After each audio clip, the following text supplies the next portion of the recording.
Hi guys, I'm Amber. If you are new to my channel, welcome. And if you're returning, welcome back. This is just a brief update, a few announcements for the month of June. I'm running, of course, very much so behind schedule. I don't want to skip any of the signs, so I'm going to pick back up where I left off with the fire signs. Aries will end up with a bonus this month because I do want to look at everyone's karma since we're in the sixth house. If you'd like to book a personal reading, you can of course do that on my website at UnveiledByAmber.com. While you're there, go ahead and sign up for my mailing list so that you can stay up to date when I'll go live, when I'll have specials, when certain things are added to the store, or when slots open up on my schedule for calls or bookings. So I think probably the most significant placement or planetary influence right now that everybody's feeling is going to, well, there's a few, but particularly the Mars influence. Um, the North Node is in Aries and is currently retrograde. And so you may feel like you're revisiting a cycle, but it's going to look different. It's very much so giving redemption. So don't be hesitant or don't be leery about jumping into things. I will say that some of you all that might jump into the wrong lane or the wrong cycle or whatever the case may be, you may find yourself revisiting this when Aries goes direct in the North Node. For those of you who don't know, the North Node rules our destiny, our life purpose, soul school, just things that we were actually incarnated here to learn. Because Aries is the first sign of the zodiac, it's giving a fresh beginning. Like maybe you knew what your purpose was from the very beginning, but at some point you were deviated from the plan, or you were forced onto another path. Keep in mind, because it's retrograde, you may deviate again. These are really tricky times, especially with Mercury still retrograde. It's 1 degree in Taurus. So there may be some financial things that you have to revisit at this time, particularly pertaining to your credit score, to assets, anything really that's tangible, money, anything that you find value in. For some of you guys, just depending on your placement of Taurus or your placement in the second house, it may look different. It may not necessarily be the home life or whatever the case may be, but it may be how you value your emotions versus how others value your emotions. There's definitely a revisiting of that.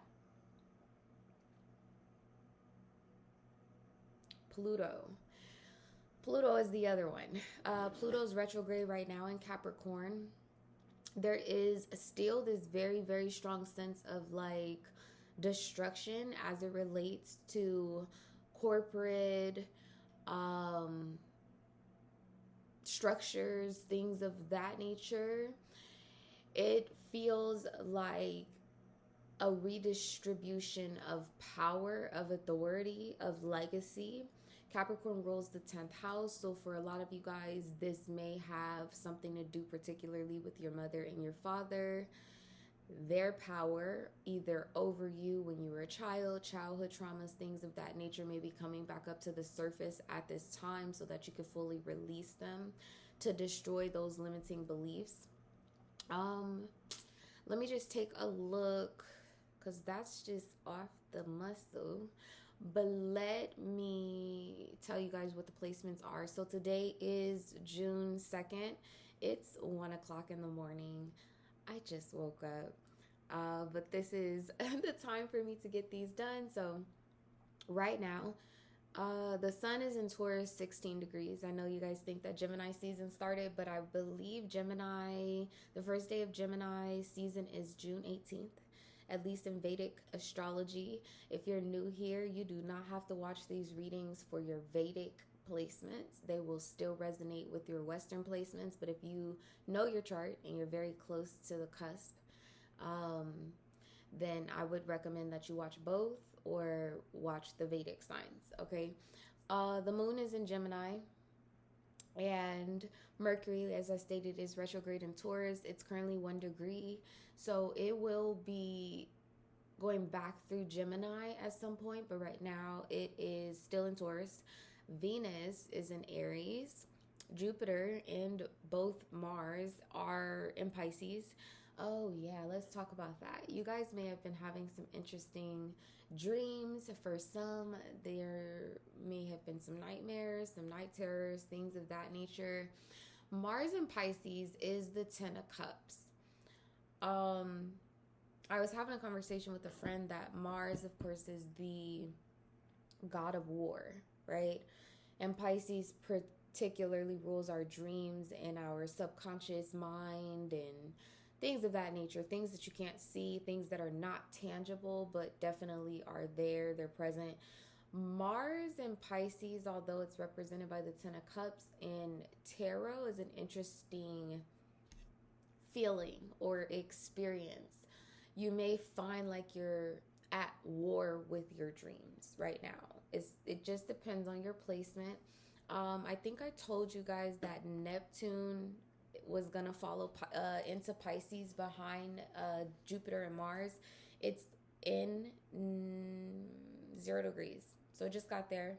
So for those of you that are behind the energy, maybe you're sleeping like a baby, but let me tell you, that dream space is about to get very, very activated. Okay, so just be careful, how you react and what your perceptions are of what is actually real and what isn't, especially because I told you guys Aries is retrograde in the North Node. So on top of like the subconscious mind having a bit of a veil on it, no pun intended, and you kind of like battling with, but this wasn't my dream, or this wasn't my path, or this is not really what I envisioned, or this is not what I imagined type of energy. Aries retrograding through the North Node, everything around you in your environment also is supporting that currently. Okay, so just be patient.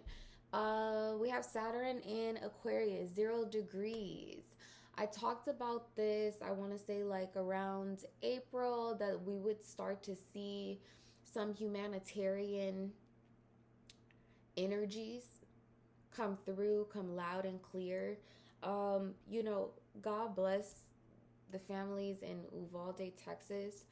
I do not take light of the situation, especially being a mother, but I have to use this as an example. It's a shame, that like tragedies like that have to take place before people, start to consider the safety of the most vulnerable members of our society: children, elderly people, people who are impoverished, people who are homeless, things of that nature. But it would definitely be an example of like Aquarius showing a side of like rebellion and things of that nature that ends up inadvertently serving the collective. Okay, I do think that there will be some type of positive change at this point, but that's just an example, right? We see a rebellious archetype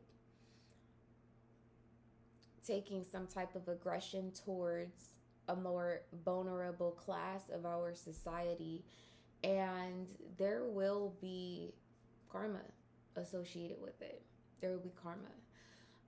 So anyway, be on the lookout for a lot of those type of dynamics to play out as it relates to policy changes in, government, as it pertains to like, I don't know, tax codes and things of that nature. It's going to get really in depth. This is also a lot of the energy that we got a preview of. I want to say like April of 2020. I think that's when Taurus first went into retrograde.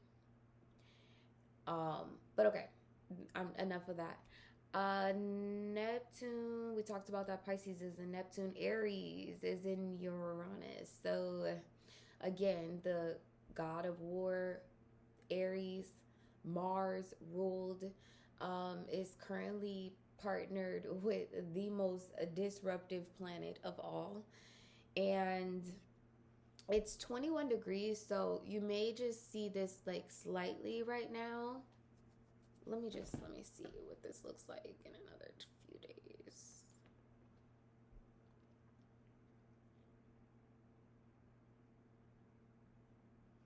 Yeah, it's gonna be there for a little while. So this could be technological breakthroughs, but it could also be technological disruptions, especially with Mercury still retrograde, at least for the like next couple of days.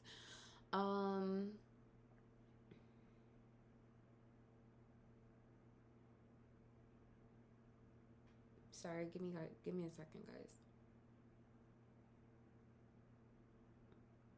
Yeah, okay, thank you. It's like some type of disruption that we will experience, but it ends up like being a catapult for some type of brand new breakthrough. That's the way that Aries is aspecting Uranus's energy. Okay.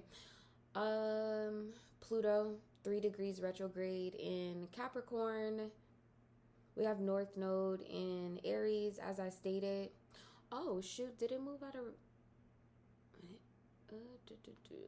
Let me see. It's gonna go direct. Is it the 6th?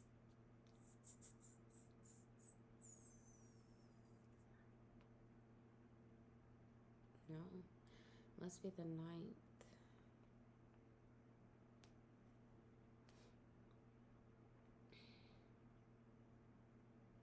Sorry, I probably should have done this before I got on here, but nowadays in my life, everything is impromptu. Everything is impromptu. Okay, perfect. On... Sorry.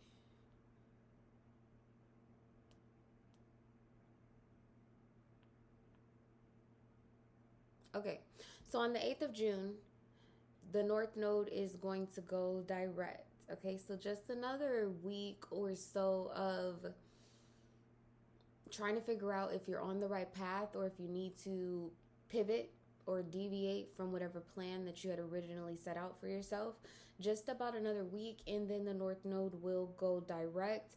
Chances are things that you may have been trying to do, trying to accomplish, relationships that you were trying to build, investments that you were trying to make around November of 2021 all the way into like January of 2022, you may see some fruits of your labor. Others of you are going to see proof that that is not the path that you're supposed to be on. Okay. I'm going to leave it there. I'm not going to get too much into the Black Moon Lilith. Those of you that are familiar with the Black Moon Lilith, it is in Gemini, 11 degrees right now, which is pretty significant because both the twins are being aspected, but that's a whole nother conversation. Okay, so this month, again, I'm going to be looking into karma, particularly what your karma looks like, what you did to deserve it, who or what is bringing this karma to you. And then in the extended, if you guys are interested in joining Patreon in the extended readings, I'm going to talk about what that karma actually means for your love life, for your money, etc., etc. Okay, I'm going to give you some advice over in the Patreon community. And my calls are booked up through July. I had to make sure that I blocked out schedules or blocked out slots to take calls from my Patreon community. But if you're really, really interested in a call, I would say check back like maybe like halfway through the month as I try to move. I'm going to try to move some things around and free up some time. Okay. Anyway, that's the update for this month. I'll be back with you all's readings. Bye.